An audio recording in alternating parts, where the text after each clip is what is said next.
y'all, it's Hope at Crafty Hope and welcome. I am working on my mixed media prompt project for week 5. If you want to learn about my hashtag Crafty Hope prompts, which is kind of what this is about, watch Monday's video for week 5. I'll put a link up here for you. But basically I drew some prompts on Monday and today I am making a project from them. So I'm working with Stencil, alcohol ink, and crayon. I've gathered a couple things. I thought I was going to keep it simple this week, but no, I've got an idea for a bit of an assemblage. I'm trying to do this before the dog loses her mind again. The garbage men are in the neighborhood, and yeah, she hates that they steal our garbage. So anyway, I'm going to use this little jewelry box, I think, and this little princess plastic hollow figurine. I'm trying to decide if I want to fill her with anything. I'm thinking on that. I've used one of these before and just put hot glue in it, so I might do that again just to give a little more weight. We'll see. As far as my prompts, the crayon's the only thing I've decided on for sure, and I think I'm going to use these metallic crayons that I apparently got on clearance at some point. Besides that, I don't know. I mean, I've got some idea. I think I will add some texture paste and I'm going to add alcohol ink to things. But to start it off, I really want to start by altering her and painting her with some gesso as well as my box and maybe a couple of these laser cut butterflies from the dollar store. So I'm going to take y'all on this journey and y'all, let's see where we go. I am indeed starting with the gesso, and I'm using both black gesso and white gesso. So I'm starting with the black gesso, and I'm just coating this whole box with it. Inside, outside, front, back, all of it is getting a coat of black gesso. That just helps me get down a nice little layer that I know I won't have to cover later when I add other things to it, if that makes sense. Now, black gesso is a great primer, especially when you're adding like metallics and those kind of things later. And as I mentioned before, I have those metallic crayons I thought I was going to bring in. So yeah. So this is just my way to start off this project, and you can see the glue gun sitting there over on the right. I did fill that hollow plastic toy with some hot glue in there, just again for her weight, and so she has a flat surface with more area to it. While my black box was drying, I'm going to go ahead and pull out my little princess figurine and these laser cut butterflies from the Dollar Tree and kind of look at them. So what I wanted to create, I was thinking, was a fairy princess. Now it took me a minute to look at these because I thought they were thinner than this. I've bought some before that were super thin, but these had a little weight to them, so I was kind of happy about that. And I'm picking out which butterfly I thought would work best to add wings to this princess figurine, and I decided on this one. So I'm going to go ahead and cut the antenna off. These are just, it seems made of like stacks of, or layers of like craft papers until it gets pretty thick. So it was pretty easy to cut with just some scissors. And I'm going to clean up real quick and then coat both my butterfly wings and my princess with some white gesso. I'm using Liquitex Basics white gesso because it's what I have right now. A heavier gesso might be recommended. I probably should invest in something a little bit heavier, but right now I'm just trying to use what I've got. So you see, I'm going to go ahead and coat front and back and sides of the butterfly, and then as much of the princess as I can. Both of these pieces got several coats of gesso because I wanted a nice basic surface to add my next step onto. So what I'm going to add in a minute is some alcohol inks. And they possibly would have been fine on the princess in her plastic state, but I really felt like a white surface would help show the true colors, and I could be sure that the alcohol inks would stick. And with the chipboard, or whatever you want to call that stuff, with the butterfly, I knew I needed a white surface, otherwise the alcohol ink would just soak straight into that paper. So, and you see, I'm being kind of delicate with it to an extent. It doesn't seem that way because I've got this sped up, but I wanted to make sure that the gesso didn't glump up any of the details on either of these pieces because I liked the details of both of them. So they both got several coats, and while they were drying, I pulled out a stencil that I like. So this is number 2. Is this number 2? Is this number 1? It's number 1, I guess, because I got Stencil, Crayon, and alcohol ink. So this is the first one I'm actually bringing in here, and it's the stencil. So this is a little tag-sized Tim Holtz stencil. I will try to link it, but I have a hard time finding these little ones because, yeah, they were special sets, I think, when I bought them. And I'm using some homemade texture paste. This is, y'all, it's glunky and clumpy and got like dried up bits in it, but I didn't care. I knew that was all texture. And what is it? It's some plaster Paris, some gesso, and some spackle, I think is what I've got in there. So I'm letting that 2 sides of that dry while I go ahead and start dropping some alcohol ink onto my little gessoed princess. I think the colors I used were teakwood. That one is turquoise. And in a second, I'm going to bring in dandelion. And I don't know why I chose these colors. I just was feeling them. I wanted the brown because it gives a nice age to things, but then blue is my favorite. So I brought that in, and I knew that the yellow would go well with both of those. Where the blue met, it would make a green, and it would be fine to lighten up that dark brown. So that's kind of what I used. And I'm just moving that alcohol ink around. You see I put a little bit of that dandelion, a drop or two, on my nonstick craft sheet to kind of pick up to help move some of that around. Alcohol ink can be kind of fickle sometimes the way it moves and reacts with itself. So I'm trying different things. I tried to splatter. That didn't work. So yeah. So now what am I doing? I can't remember what I'm going to do here. I'm adding a little bit. At the top of her crown where I kept touching it, I kept bringing it off. But I wanted a little more blue on there and just trying to cover up some of the white spots. And then for the butterfly, I'm just dropping the alcohol ink straight onto the areas that I thought I wanted it. And I'm just using that turquoise and that dandelion on the butterfly, not the brown, because I was afraid that would take over the whole thing. And I wanted it to be kind of bright and vibrant. And I'm just, again, moving that ink around. I think I'm going to put some more of the turquoise down here in a second. And add it to it, trying to get a little bit, some of that super, super bright yellow off of there. And you can see I'm working with a really, really tiny brush here just to make sure I get the details. And I don't know, if I use too big of a brush, it's too hard to fix, as alcohol ink tends to be pretty permanent and hard to fix. So I didn't want to use too big of a brush and get it somewhere I didn't want it. All right, so 2 of my sides are dry there. I did clean my stencil and that silicone brush between applications because you will absolutely ruin a stencil if you let texture paste and things like that dry on it. So make sure you clean that up.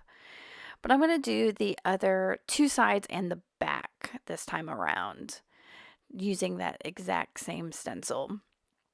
And there was something else I was going to say, but I don't remember what it was. But I don't know, that one side there did not turn out really great. I think I didn't have my stencil all the way down when I started doing it.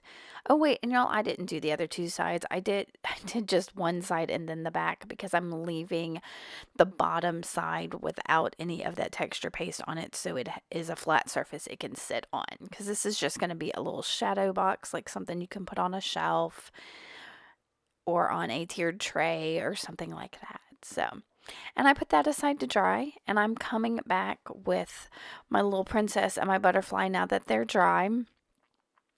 And I'm going to do a little bit of a dry brush technique on the princess because I want to add some metallic accents to it, but I want them, I don't know, I want everything to stick. I kind of want to seal in that alcohol ink, but I also want to push it back just a little bit. it felt a little shiny, a little too bright for what I wanted to do. And the colors are there and the colors are going to stay there, but they're going to end up looking like a bit of a patina that's coming through this figurine, I guess, through the colors. So as you can see, I've got just a little brush there, kind of, I think it was a flat brush. I can't tell from here.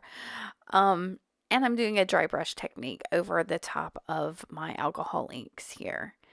I'm trying to remember if this is the only way I use alcohol inks in this project. I thought about using it in some other ways, but I really just wanted to kind of put it on my focal. Now to age her a little bit more, I have got some brown acrylic paint. Y'all, I didn't have the color I wanted.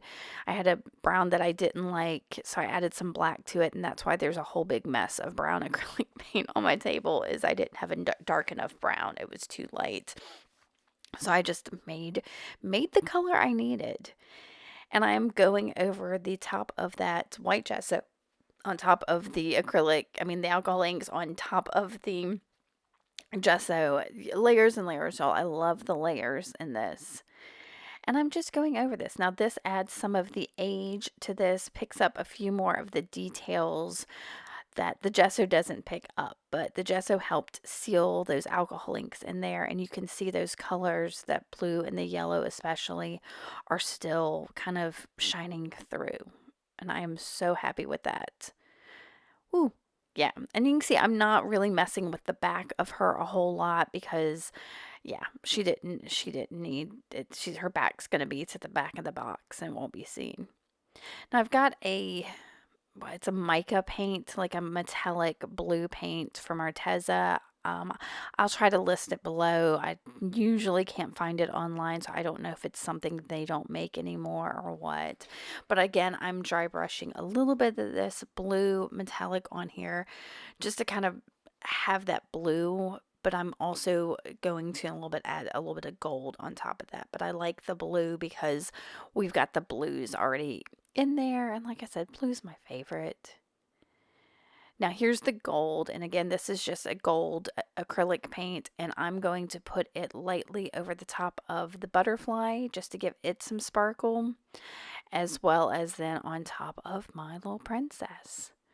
So y'all, I have to tell you, this project for this week, I thought, okay, I'll do something quick, something easy. But the more I thought about it, the more I wanted to do something like this because I really liked the idea of using the stencil with the texture paste through it and the alcohol inks on something other than paper.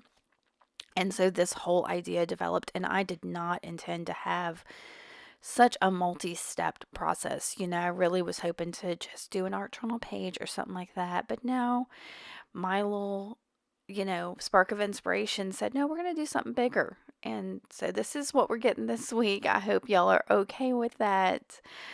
And I know I enjoyed myself. I really love dry brushing to pick up texture and add age and all of that to things. So this was a lot of fun, but I can't say that I had a whole lot of time for it this week. If you saw my announcement on Thursday, I am going to be part of the Ugly Art Club's play date in December, which is the sharing season. I'll have a link below for my, if you want to sign up for it. It's a $24 course until through December 4th, which is when the live Zoom call will be. And you get to play along with me and the founders of the Ugly Art Club and a bunch of other amazing artists. So I encourage you to check that out. Like I said, I'll have a link below and you can read all about it. So you can go on my Instagram post. I've got some information as well as on my blog. So there's my little pitch for that. As you saw, once all of my dry brushing and everything was done, I took my E6000 and just glued on my wings that we altered. And now I am painting all of this box with more of the black gesso just to cover up that white texture paste. And while it's sitting aside to dry, I did do 2 coats, I believe, of the gesso on there just to make sure I got all of that white off of there as much as I could. I'm coming back in with that gold acrylic paint and just getting the edges of my wings because that white gesso was still showing on there, and I thought it would look a lot better with gold. So that's all I'm doing, using a fairly tiny brush. Some of it did get on the front of the wings, and I'm okay with that because I painted that gold on there anyway, so it is fine. So I'll set her aside to dry too once I get all of that meticulously done. And I'm doing another fun dry brush texture thing. I'm using Foundry Wax, which is a new Tim Holtz product. It's a neat material. It comes out wet, but as it sits in the air, it dries and thickens to a wax, and then it kind of activates the metallic with heat. So I'm using my finger, and what did I say? It's called Foundry Wax. This color is called Statue. I'll put a link below. But I'm just doing it with my finger. I'm going to do all three sides, and then I kind of run out of wax. So I'll go ahead and heat it. When you heat with this, do not have your bottle or your open stuff out because it will destroy it. It will solidify all of it and you won't be able to use it. So at least that's what I've seen. So I also did the back as well with that, and once it was heated and activated, I grabbed this gold crayon. So here's my third prompt, y'all. Here's my crayon. I'm going to use it in two different ways. First, I'm using it here and just kind of rubbing it over the back of the box here to pick up some more of the texture that I didn't get with my finger. And it's kind of neat. You can almost immediately see some of that getting picked up with the crayon. And I am going to grab my heat gun again and heat it just to kind of let it soak into everything. And I did the three other sides as well with that same crayon technique there. All right, so now I'm working on the inside of the box, and I took a piece of music paper and glued it to a piece of craft cardstock just to kind of be my starting base to have something a little sturdier. And I've got another crayon from that box. This one was like Sunburst or something. It's more yellow than gold. And I am going to use it as a resist with a watercolor. So I'm making just a neat design on here, a big, almost a sunburst, I suppose. It's just a big swirly, I don't know, on there. And I've got a big paintbrush that's nice and wet, and I'm using my Jane Davenport Brights watercolors and going over this. And y'all, look how neat that resist works. I love it so much. This was, I think when I was talking on Monday, when I was talking about these, I mentioned that I thought it might be neat to use a crayon as a resist, and I couldn't get that idea out of my head. So I've decided this is how I'm decorating the inside of my box, is with this crayon and watercolor paper that I'm creating. So I let that air dry for the most part. I did dab a little bit and dried it with the heat gun just a tiny bit. I didn't want to melt that crayon too much. So I kind of let it air dry, and then I cut it into strips and pieces that would fit in the inside of my box. The outside edges I am coloring with a little bit of a gold metallic marker from the Dollar Tree. And I'm just using Mod Podge to adhere it inside my box. So I painted that on, and I'm making sure my metallic side is pointing out, and I'm using clothespins to just kind of hold it in place as like a bit of a clamp.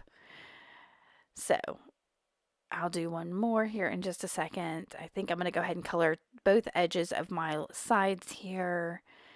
And again, this was a little thing. I end up doing it again on the front of the box, so I could have waited to color these edges. So, but I'm, moving my clamp so that my next piece can go in a little bit easier. And I will just paint on that Mod Podge again on the back. And I love this inside, y'all. I mean, it's so neat. That resist and the watercolor and all of that was a lot of fun to do. And then it looks so pretty inside my box. So, and it's one of those little details that, because I'm going to cover it up with other things, you don't really notice, but it makes me happy. Once those were all dry, I decide to go, am I going to go ahead and stick? Yeah. Yeah, I had to get my brush out and get it ready. And I'm doing the same thing with the back, but I let those sides dry first and then I'm going to stick the back in. Now, it is a little bit large for the box. My cutting was not exact. I'm okay with that. This is just a fun little thing. And because this is all paper, I am able to kind of just press it into it and bend it a little bit. And my fairy princess is going to go in that corner anyway, so it's not a huge deal. So, and I'm going to just take that metallic marker and do the edges. You can see the front edges, the very, very front edges, like the frame of this with that metallic marker, just to kind of bring that in and clean up those edges just a little bit. It's just a little extra something that I thought would be nice. So that's what I'm doing. And this is just a cheap, I mean, it doesn't even matter. If you've got a like metallic Sharpie, this would work great. But I happen to have these from, I think, the craft section at the Dollar Tree. So they're pretty easy to find something like this. And I did it, you can see on the inside too, just if there was any separation of like where you could see the black between my music paper and the edges, I put that gold there. And now I'm going to add a sentiment. I am using the Tim Holtz, I think they're metallics, because yeah, they've got that gold on there and the black and all the other elements we're using. And I'm trimming down a little piece of fabric that just happened to be near my desk that will fit it, and adding the sticker that says Sweet Life. I thought there's something about a little fairy princess that is sweet and reminds me of like little girls, and yeah, I thought that would be perfect. So I'm going to use my E6000 again. I will tell you, I didn't get a great stick. You can see that I was using the very last little bits of this container. I ended up grabbing my bigger one later and re-adhering her.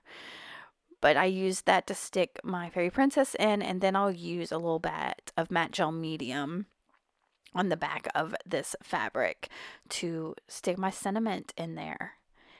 And then that's it, y'all. I do trim some of the threads because they were kind of wily and everywhere. But that's it for my Crafty Hope Prompts Week 5 project. I hope you like this. I know it was out of left field today, but yeah, I had a good time playing with these materials in some different ways. Let me know if you have any questions. Make sure to use the hashtag if you are playing along, and I will see y'all on Monday for Week 6 prompts. Thank y'all for watching. Bye.